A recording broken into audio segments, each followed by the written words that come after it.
Are we going to the police? No. Why not? Call knows every cop in town. And I'm not even supposed to be here. What? Why? I was going after Kwang. I'm not officially here. I came alone. So you came back after all this time for Kwong, but not for me? How was I supposed to even know you were here? Because I live here. Remember? You're supposed to be dead. Yeah, I'll give it another minute, kid, and your mom will take care of that. Hello အားလုံးပဲမင်္ဂလာပါဒီနေ့ရှင်းပြပေးမယ့် ADM လေးကတော့ supposed to ပဲဖြစ်ပါတယ်အတိအကျပြောမယ်ဆိုရင်တော့ be supposed to plus ဆိုတာဝင်မယ်ဖြစ်ပါတယ်အဲဒီနေရာမှာနှစ်ခုခွဲပြီးတော့ပြောချင်ပါတယ်ပထမအဓိပ္ပာယ်တစ်ခုအနေနဲ့ကတော့ဥပဒေရှိလို့ပဲဖြစ်ဖြစ်စီကံထုတ်ထားလို့ပဲဖြစ်ဖြစ်လိုက်နာရမယ်လိုက်လုပ်ရမယ်ဆိုတဲ့သဘောမျိုးပါ Drivers are supposed to wear the seatbelt while driving. ကားဆရာတွေကကားမောင်းနေတဲ့အချိန်မှာကပတ်ပတ်ထားရမယ်ဥပဒေရှိလို့လိုက်နာရမယ်လိုက်လုပ်ရမယ်ဆိုပြီးတော့ဖြစ်သွားတာပါအဲ့ဒါကိုအငင်းပြောင်းလိုက်ရင်တော့ဥပဒေအရပဲဖြစ်ဖြစ်စီကံထုတ်ထားလို့ပဲဖြစ်ဖြစ်ခွင့်မပြုဘူးလုပ်လို့မရဘူးဆိုပြီးတော့ဖြစ်သွားတာပေါ့ We are not supposed to walk on the grass ငါတို့မြက်ကင်းပေါ်မှာလက်လျှောက်လို့မရဘူးခွင့်မပြုထားဘူးဆိုပြီးတော့ဖြစ်သွားတာပေါ့ဒီရုပ်ရှင်လေးထဲမှာတော့သုံးသွားတဲ့နေရာ၃နေရာရှိပါတယ်ပထမတစ်ခုကတော့ And I'm not even supposed to be here. What?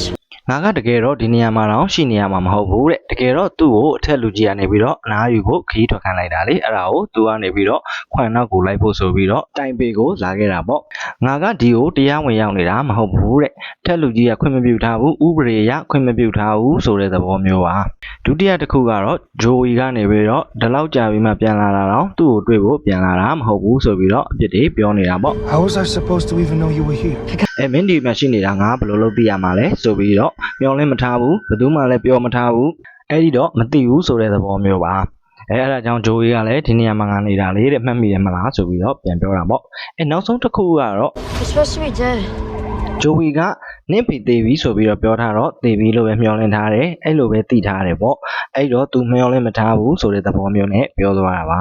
သူ့ဖေကသေနေရမှာလေဆိုတဲ့သဘောမျိုးပေါ့ရုပ်ရှင်လေးကိုတစ်ခေါက်လောက်ပြန်ကြည့်လိုက်ပါဦး Are we going to the police? No. Why not? Call knows every cop in town. And I'm not even supposed to be here. What? Why?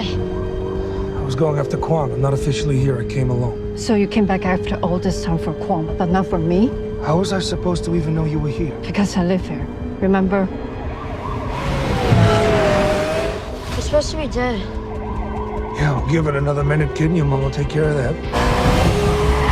နောက်ဆုံးတစ်ခုအနေနဲ့ကတော့အားလုံးလည်းသတိထားကြမယ်ထင်ပါတယ် be supposed to ဆိုပြီးတော့ပြောသွားတဲ့အချိန်တိုင်းမှာအဆုံးလန်ဖြစ်တဲ့ဒီလန်မပါသလောက်ပါပဲဒါပေမဲ့သူ့ရဲ့ ADM မှာကတော့ ED ပါနေတာကိုသတိထားဖို့လိုပါတယ်အမှန်မှားပြီးတော့ရေးတဲ့အခါမျိုးမှာ ED မထည့်မိတာမျိုးမဖြစ်ရအောင်လို့ပါcomment ထဲမှာလည်း be supposed to ကိုသုံးပြီးတော့ဝါကြလေးတွေဖွဲ့သွားခဲ့လို့ရပါတယ် channel လေးကိုလည်း subscribe လုပ်ပေးခဲ့ပါအောင်နော် Facebook မှာဆိုရင်တော့ like and follow လေးလုပ်ပေးခဲ့ပါအောင်ကျေးဇူးတင်ပါတယ်